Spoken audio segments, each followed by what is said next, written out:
مثال کے طور پر انہوں نے رفع الیدین کا مسئلہ بیان کیا کہ بخاری میں اتنی حدیثیں ہیں, مسلم میں اتنی حدیثیں ہیں, پھر بھی یہ لوگ رفع الیدین نہیں کرتے, پھر بھی یہ لوگ تو میں نے تو ان کے بھی جو ہے نا وہ کیا کہتے ہیں کہ جو ہے نا ان کے بھی, جب ظاہر ہے کہ ان کے عیوب میں نے اس سے پردہ ہٹایا ہے تو ان کو تکلیف تو ہوگی.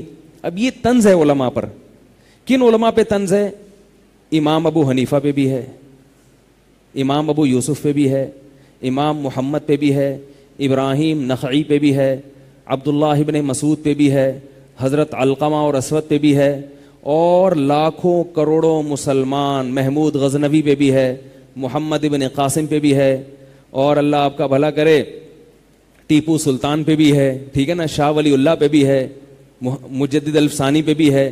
بڑے بڑے علامے جو رفع الیدین نہیں کرتے آئے, اور مجھ پہ بھی ہے, میرے تمام بزرگوں پہ بھی ہے, اور شام کے علماء میں جو رفع الیدین نہیں کرتے ان پہ بھی ہے, مکہ اور مدینہ میں بھی ایسے علماء موجود ہیں جو رفع الیدین نہیں کرتے, عرب میں بھی ہیں, ان پہ بھی ہے.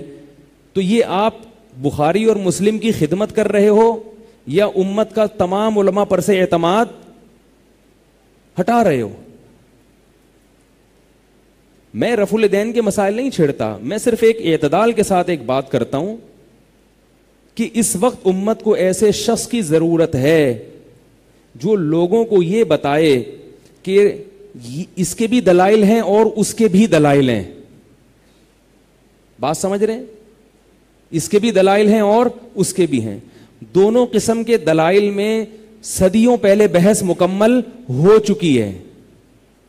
اب جب بحث مکمل ہو چکی اور مذاہب وجود میں آ گئے تو اب انہی میں سے کسی ایک کو فالو کر لو اور ان مسائل پر از سر نو تحقیق مت کرو. آئی بات سمجھ میں؟ انہی میں سے کسی ایک کو فالو کر لو, دوبارہ سے ان مسائل کو مت اٹھاؤ. دوبارہ اٹھایا تو پھر اگلی نسل پھر اٹھائے گی, پھر اٹھائے گی, پھر اٹھائے گی. امت یہ چھوٹے سے مسئلے کو ہی حل نہیں کر پائے گی اور بڑے بڑے مسائل امت سے رہ جائیں گے. فرقہ واریت ختم نہیں ہوگی, فرقہ واریت بڑھے گی اس سے. مثال کے طور پر یہ رفع الیدین کا مسئلہ نیا نہیں ہے. امام ابو حنیفہ اور امام اوزاعی کا مناظرہ مشہور ہے.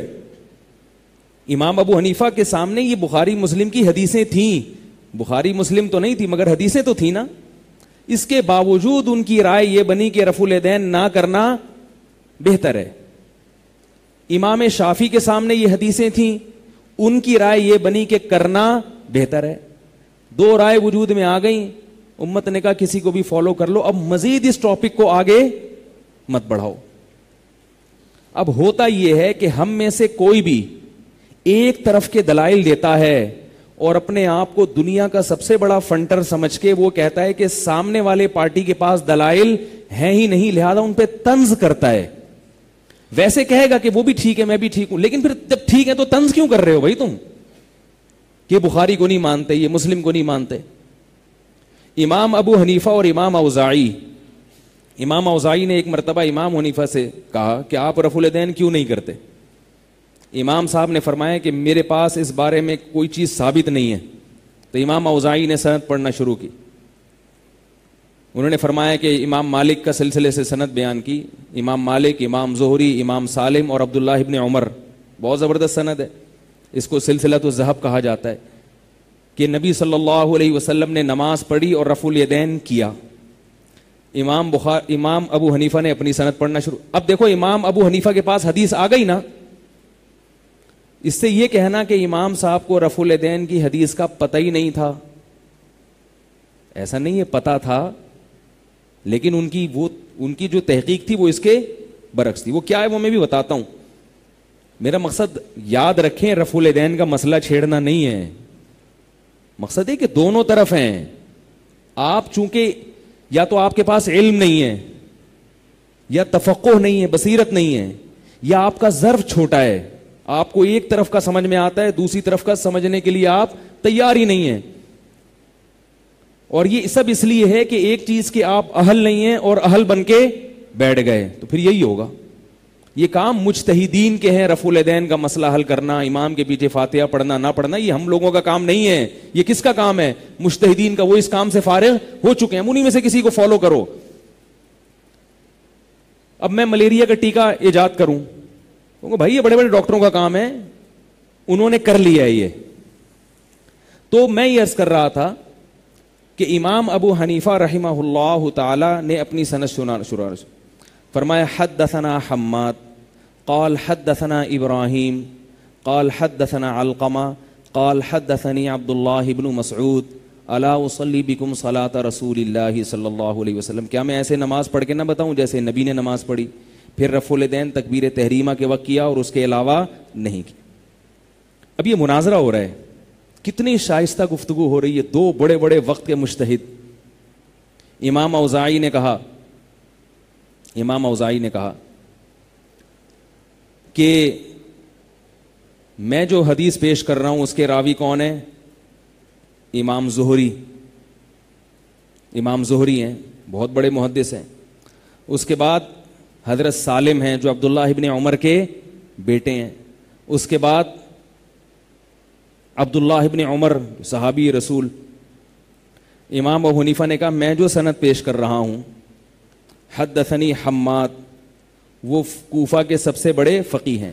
یہ مناظرہ پڑھے ہوئے مجھے 20-25 سال ہو گئے ہیں, تو الفاظ کو پکڑنے کی کوشش نہ کریں, کیونکہ آج کل یوٹیوب پہ ایک کلپ یہ بھی آ جاتا ہے کہ امام صاحب نے تو یہ نہیں بلکہ یہ کہا تھا. میں مفہوم بیان کر رہا ہوں, کیونکہ میں اس ٹاپک کے لیے ابھی بیٹھا نہیں تھا یہاں پہ, یہ تو ایک درمیان میں ضمناً بات آ گئی, ورنہ اس پہ بھی لوگ پکڑ لیتے ہیں.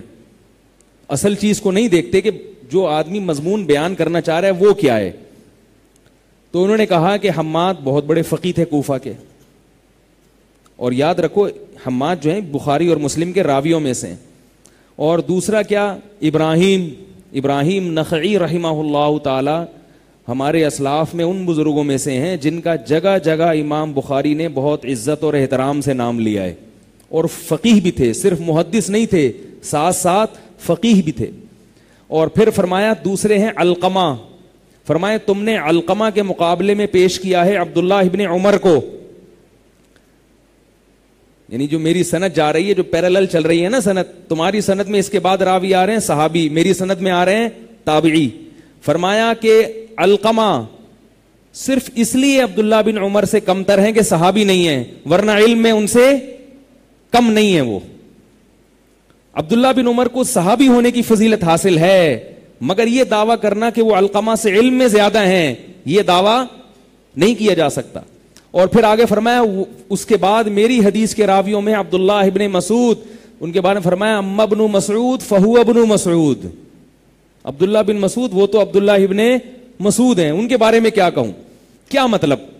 اب یہاں سمجھو کہ محدثین کے استدلال کا انداز کیا ہے. امام ابو حنیفہ حدیث کے راویوں میں یہ نہیں دیکھ رہے کہ محدث کون ہے, محدث تو دونوں طرف ہیں. وہ یہ دیکھ رہے ہیں کہ میں جو سند پیش کر رہا ہوں وہ محدث ہونے کے ساتھ ساتھ ان کا شمار فقہا میں ہوتا ہے, اور آپ جو راوی پیش کر رہے ہو ان کا شمار محدثین میں ہوتا ہے, فقہ میں ان کا شمار ان لوگوں سے زیادہ نہیں ہے جن کو میں نے پیش کیا. کیا مطلب؟ کہ حدیث کو سمجھنا یہ کام ہے فقہا کا. زیادہ اچھا کون سمجھا ہے؟ وہ لوگ جن کو میں نے پیش کیا. اب میں اس کو بحث چھڑ گئی کیونکہ اتنی بات کر دی نا, تو اس پہ اب کلپ آنا شروع ہو جائیں گے, یہ حدیث ضعیف ہے, یہ فلاں ہے. 5 منٹ کے اندر اندر جلدی سے سمیٹتا ہوں کہ ادھر چل پڑے ہیں پھنس گئے ہیں. اب تو میں اصولی ایک بات کرتا ہوں آپ کے سامنے. دیکھو یہ جو بخاری اور مسلم کی جو حدیثیں ہیں, یہ جتنی بھی حدیثیں ہیں یہ بعد میں مرتب ہوئی ہیں, اسلام اس سے پہلے تھا. یہ جو ائمہ اربعہ ہیں نا, خاص طور پر امام ابو حنیفہ اور امام مالک, ان کا علم زیادہ تر مشاہدے پر مبنی ہے, مشاہدے پر. کیونکہ یہ وہ دور تھا جب تابعین اور تبع تابعین کی ایک جماعت زندہ تھی, تو یہ لوگ ان کو اپنی آنکھوں سے نماز پڑھتے ہوئے دیکھتے تھے. ان کو پتا تھا کہ یہ کون سی نبی کی نماز ایسی ہے جس کو فالو کرنا ہے اور کون سی نماز ایسی ہے جس کو فالو نہیں کرنا. بات آ رہی ہے سمجھ میں؟ ابراہیم نخعی بہت بڑے بزرگ ہیں, بہت بڑے محدث ہیں. ان سے کسی نے وائل ابن حجر رضی اللہ تعالیٰ عنہ کی حدیث سنائی رفع الیدین کرنے والی. ابراہیم نخعی نے فرمایا کہ اگر وائل ابن حجر نے نبی کو ایک مرتبہ رفع الیدین کرتے ہوئے دیکھا ہے تو عبداللہ ابن مسعود نے 1000 مرتبہ نہ کرتے ہوئے دیکھا ہے. لہذا میں کس کو فالو کروں گا اس میں؟ عبداللہ ابن مسعود کو. اب لوگ جو اعتراض کرتے ہیں ہم پر یا امام ابو حنیفہ پہ گویا کہ طنز ہو رہا ہے, وہ اعتراض یہ ہوتا ہے کہ رفع الیدین کرنے کی حدیثیں زیادہ ہیں, نہ کرنے کی حدیثیں بہت کم ہیں. آئی بات سمجھ میں؟ تو یاد رکھو کرنے کی حدیثیں زیادہ اس لیے ہیں کہ جو چیز کی جاتی ہے اس کو بیان کیا جاتا ہے, جو چیز نہیں کی جاتی اس کو ہائی لائٹ نہیں کیا جاتا. نبی نے جب جب رفع الیدین کیا صحابی نے بیان کر دیا, جب نہیں کیا تو اس کا تذکرہ نہیں کیا. بات آ رہی ہے سمجھ میں؟ بھائی دیکھو آپ کے گھر میں کوئی بندہ آیا, وہ جو کام کرے گا آپ وہ تو بیان کرو گے, جو نہیں کرے گا وہ تھوڑی بتاؤ گے آپ. میرے گھر میں ستار بھائی آئے تھے, انہوں نے چائے بھی پی تھی, میں نے ان سے دودھ کا پوچھا, انہوں نے دودھ بھی پیا, انہوں نے کھانا بھی کھایا, چلے گئے. یہ ہوتی ہے رپورٹ. اب آپ رپورٹ پیش, میرے گھر میں ستار بھائی آئے تھے, انہوں نے کپڑے بھی تبدیل نہیں کیے, انہوں نے بریانی بھی نہیں کھائی, پلاؤ بھی نہیں کھائی, کھچڑی بھی نہیں کھائی. بھائی لاکھوں چیزیں جو انہوں نے نہیں کھائیں. انہوں نے شربت بھی نہیں پیا, انہوں نے کولڈ ڈرنک بھی نہیں پی, انہوں نے پیپسی بھی نہیں پی, انہوں نے بھائی یہ بتا دو کیا پیا؟ انہوں نے ڈیو پی, اس کا مطلب پیپسی نہیں پی, اس کا مطلب باقی بوتلیں نہیں پی. تو جو چیز نہیں کی جاتی اس کو راوی بیان نہیں کرتے. آئی بات سمجھ میں؟ اس لیے رفع الیدین کی جو حدیثیں تھیں وہ تو آ گئیں, نہ کرنے کی روایتوں کو صحابہ نے بیان نہیں کیا. اب سوال یہ پیدا ہوتا ہے کہ پھر امام ابو حنیفہ کو پتہ کیسے چلا کہ نہ کرنے کا عمل زیادہ ہے, کرنے کا عمل کم ہے؟ یہ پتہ کیسے چلا؟ اس کا قرینہ کیا ہے؟ اس کا قرینہ صحابہ کا عمل. صحابہ میں زیادہ تر صحابہ رفع الیدین کے بغیر نماز پڑھا کرتے تھے. میں اس موضوع پر بہت لمبا جاؤں گا نا تو پھر وہی بحث. گل ویلے دی تے پھل موسم دا. امام بخاری کے شاگرد ہیں امام ترمذی. امام ترمذی مذاہب کو نقل کرنے میں بہت محتاط سمجھے جاتے ہیں. امام ترمذی نے رفع الیدین کی حدیث ذکر کی اور اس کے نیچے لکھا وَبِهِ يَقُولُ بَعْضُ أَهْلِ الْعِلْمِ مِنْ أَصْحَابِ النَّبِيِّ صلی اللہ علیہ وسلم. یہی مذہب ہے بعض اہل علم کا صحابہ میں. کیا مذہب؟ رفع الیدین کرنا. آئی بات سمجھ میں؟ نیچے حدیث لکھی ہے رفع الیدین نہ کرنے کی. نیچے کون سی حدیث لکھی ہے؟ رفع الیدین نہ کرنے کی. نہ کرنے کے نیچے لکھا ہے, خود جا کے ترمذی میں دیکھ لیں, نہ کرنے کے نیچے لکھا ہے وَبِهِ يَقُولُ غَيْرُ وَاحِدٍ مِّنْ أَهْلِ الْعِلْمِ مِنْ أَصْحَابِ النَّبِيِّ صلی اللہ علیہ وسلم. یہی مذہب تھا بہت سارے صحابہ کا اہل علم میں. یہ کون کہہ رہا ہے؟ امام بخاری کے شاگرد. ان الفاظ سے پتہ چلتا ہے کہ رفع الیدین کرنے کا مذہب امام ترمذی کی نظر میں تھوڑے صحابہ کا تھا اور نہ کرنے کا مذہب بولو بھائی زیادہ. صاحب اس پر فوراً کوئی اشکال کر سکتا ہے کہ بھائی جو پہلا اشکال تو لوگ یہ کریں گے کہ ہم نے نبی کا کلمہ پڑھا ہے صحابہ کا نہیں پڑھا, ہمیں حکم ہے نبی کی حدیث کو فالو کریں, صحابہ کو فالو نہیں کریں. تو اس کا جواب فوراً دے دیا کریں ہم نے تو نبی کا پڑھا تھا, صحابہ نے کس کا کلمہ پڑھا تھا؟ ہے بھائی, آپ حدیث کی ایسی تشریح کرو جس سے صحابہ اور نبی کا تضاد ختم ہو جائے, یہ بہتر ہے. یہ ایسی تشریح کرو جس سے آپ تو نبی کے ساتھ کھڑے اور صحابہ کو آپ نبی سے سائڈ ہٹا دیں کہ ان کو نہیں پتا تھا ہم لوگ کو بتائے. آ رہی ہے بات سمجھ میں؟ تو صحابہ میں جو امام اس پہ اور بہت سارے دلائل ہیں, میرا موضوع نہیں ہے, یہ موضوع نہیں ہے, تو صرف ایک اشارے دے رہا ہوں اور میں کرنے والوں پہ طنز نہیں کر رہا. انہوں نے روایتوں, انہوں نے کہا بعض صحابہ کرتے تھے نا, اور روایت بھی ہیں تو بس ٹھیک ہے. انہوں نے نہ کرنے والی روایت کو بیان جواز پہ محمول کر دیا کہ بھئی نہ کرنا بھی جائز ہے, اس لیے صحابہ نہیں کرتے تھے. ہم کہتے تھے کہ نہیں, امام حنیفہ کی رائے یہ کہ نبی صلی اللہ علیہ وسلم کی اکثر نماز وہ رفع الیدین کے بغیر تھی. ابتدائی دور میں آپ صلی اللہ علیہ وسلم نے رفع الیدین بہت زیادہ کیا ہے, لیکن یہ کیونکہ کثرت رفع الیدین خشوع و خضوع کے منافی ہے, بار بار ہاتھ اٹھانا پڑتا ہے, تو اس لیے آپ صلی اللہ علیہ وسلم نے اس میں کمی کی. اس کی سب سے مضبوط دلیل سنن نسائی کی صحیح حدیث ہے کہ نبی نے 2 سجدوں کے درمیان بھی رفع الیدین کیا ہے اور پھر اس کو ترک کیا ہے آپ صلی اللہ علیہ وسلم نے. تو امام صاحب کہتے ہیں جیسے اس کو ترک کر دیا تو باقی میں بھی ترک کر دیا, تو کیا ہو گیا اس میں؟ یہ ان کی رائے ہے. اب اس پہ کہنا کہ یہ لوگ بخاری کو نہیں مانتے, مسلم کو نہیں مانتے, حدیثوں کو نہیں مانتے, تو یہ سوائے امت میں پھوٹ ڈالنے کے اور کچھ بھی نہیں ہو رہا. بہت مضبوط ان کے دلائل ہیں. تو امام ترمذی کیا کہتے ہیں؟ صحابہ میں اکثریت نہیں کرتی تھی. اب نہیں کرنا یہ اس کی علامت ہے کہ رسول اللہ صلی اللہ علیہ وسلم کا رفع الیدین نہ کرنے کا عمل زیادہ تھا, کرنے کا عمل کم تھا. ہاں میں اس پر اشکال کر رہا تھا, بعض لوگ یہ اشکال کر سکتے ہیں کہ بھائی ہم نے کلمہ کس کا پڑھا ہے, نبی کا, صحابہ کا نہیں. تو اس کا جواب ہے کہ صحابہ نے کس کا کلمہ پڑھا تھا ہے بھائی. دوسرا اشکال یہ کر سکتے ہیں کہ جو صحابہ رفع الیدین نہیں کرتے تھے ہو سکتا ہے ان کو رفع الیدین کی حدیثیں معلوم نہ ہو. یہ اس لیے غلط ہے کہ امام ترمذی یہ نہیں کہہ رہے وہ بھی یقول غیر واحد من اصحاب النبی, یہی مذہب ہے بہت سارے صحابہ کا, یہ نہیں کہہ رہے وہ بھی یقول غیر واحد من اہل العلم من اصحاب النبی. صحابہ میں جو علماء تھے ان میں بہت سوں کا یہ مذہب ہے. تو کیا علماء کو نبی کی نماز نہیں پتہ ہوگی جو صبح شام نبی جو نماز پڑھ رہے ہیں رفع الیدین سے پڑھ رہے ہیں کہ بغیر رفع الیدین کے پڑھ رہے ہیں؟ کیا صحابہ کو یہ علم نہیں ہوگا؟ کیوں بھائی؟ دوسری بات یہ کہ نبی صلی اللہ علیہ وسلم کی وفات جہاں ہوئی ہے اس شہر کا نام کیا ہے؟ بولو نا, مدینہ. اس شہر کا نام کیا ہے؟ مدینہ. اور اس وقت نہ بخاری تھی نہ مسلم تھی. اس وقت حدیث یہ نہیں تھی حدثنی فلان قال حدثنی فلان, مجھ سے یہ کہا فلاں راوی نے, نبی نے یہ فرمایا. اس وقت جس نے نبی کی نماز دیکھنی ہے مسجد نبوی میں جا کے دیکھ لے, جیسے پڑھ رہے ہیں ویسے پڑھنا شروع کر دے. صلو کما رأیتمونی اصلی, نبی نے اہل مدینہ سے فرمایا جیسے میں نماز پڑھتا ہوں پڑھو. تو نبی کی جب موت واقع ہوئی ہے تو ہم دیکھتے ہیں کہ مسجد نبوی میں کیسی نماز پڑھی جا رہی تھی اس وقت اور مدینہ میں کیسی پڑھی جا رہی تھی. اس کی گواہی امام مالک نے دی ہے. المدونۃ الکبریٰ میں امام مالک کے شاگرد ہیں قاسم, جو سب سے مستند روایت سمجھی جاتی ہے. امام قاسم کہتے ہیں کہ میں نے امام مالک سے رفع الیدین کے بارے میں پوچھا. امام مالک نے فرمایا کہ میں نے اہل مدینہ کو رفع الیدین کرتا ہوا نہیں پایا. نہیں آ رہی نا؟ تو وہ مدینہ جہاں نبی کی موت واقع ہوئی وہاں تابعین, صحابہ کے جو شاگرد تھے نا وہ تابعین, وہ رفع الیدین نہیں کر رہے تھے. تو اس سے بھی استدلال کیا گیا ہے کہ بھئی یہ تو بخاری مسلم تو تھی نہیں, یہ تو فالو کر رہے تھے, سینہ بسینہ دیکھ رہے تھے.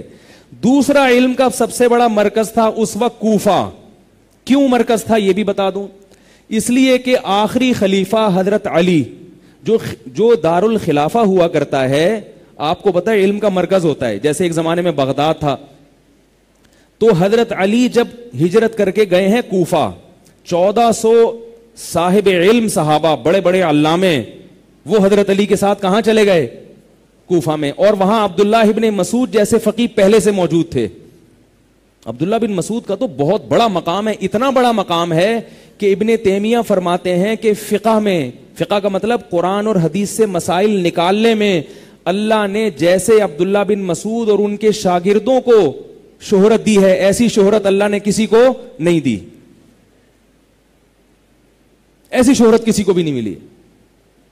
اور حضرت ابو موسیٰ اشعری نے فرمایا ایک دن عبداللہ بن مسعود کی طرف اشارہ کر کے, لا تسألونی ما دام فیکم ھذا الحبر موجودا, مجھ سے اس وقت تک مسائل نہ پوچھا کرو جب تک تمہارے درمیان یہ علامہ موجود ہیں.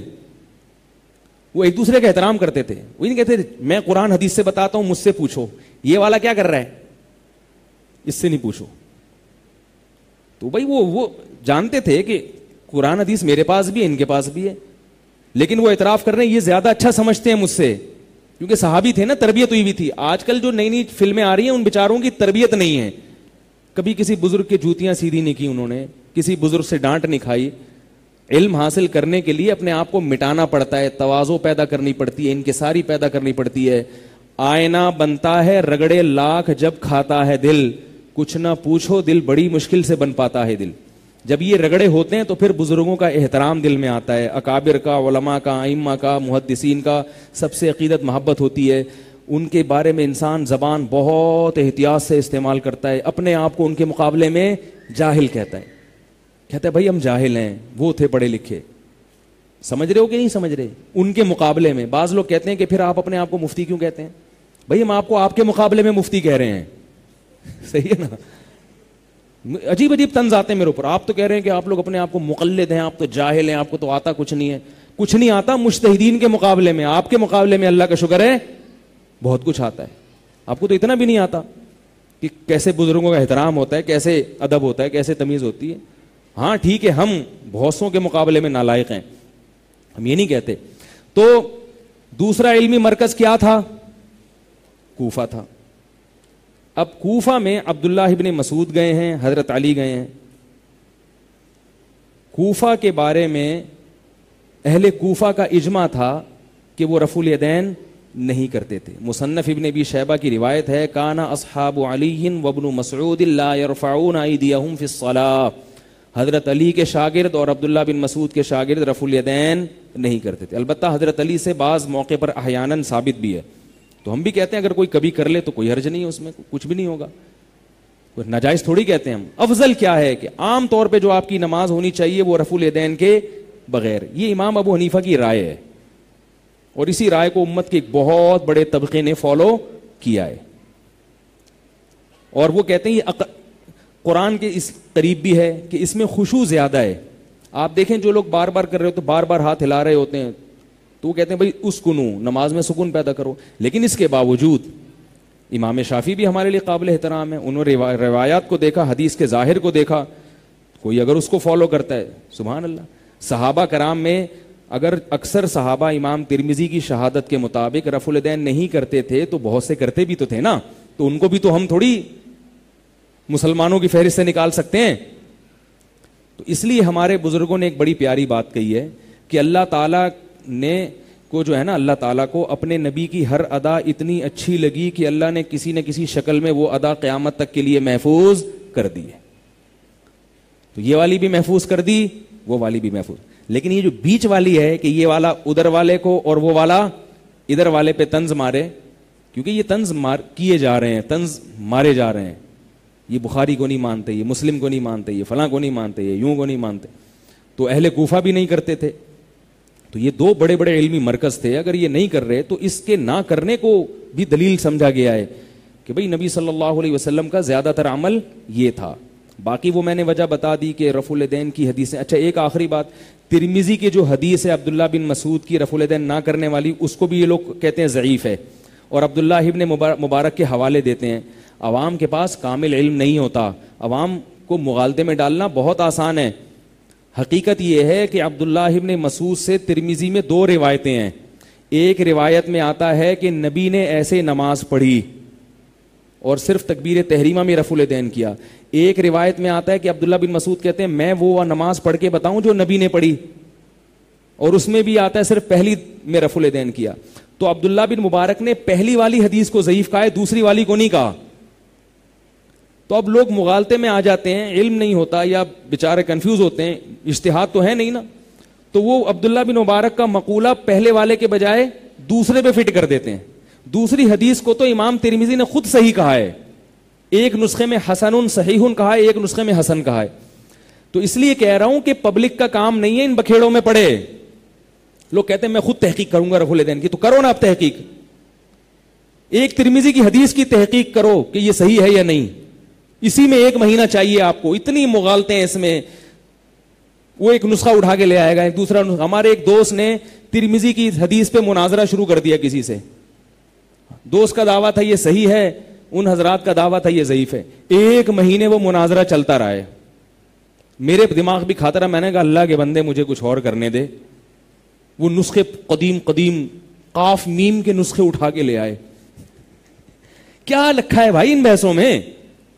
چھوڑو سب. ایک بات تھی, امام ابو حنیفہ کی رائے بن گئی, امام شافعی کی اس کے خلاف ہو گئی, رائے وجود میں آ گئی, کتابوں میں لکھ لی گئی, علماء نے فتویٰ دے دیا, بھائی ان میں سے کسی ایک کو فالو کر لو, سب کو صحیح سمجھو, آگے بڑھو, اب کوئی دوسرا کام کرو.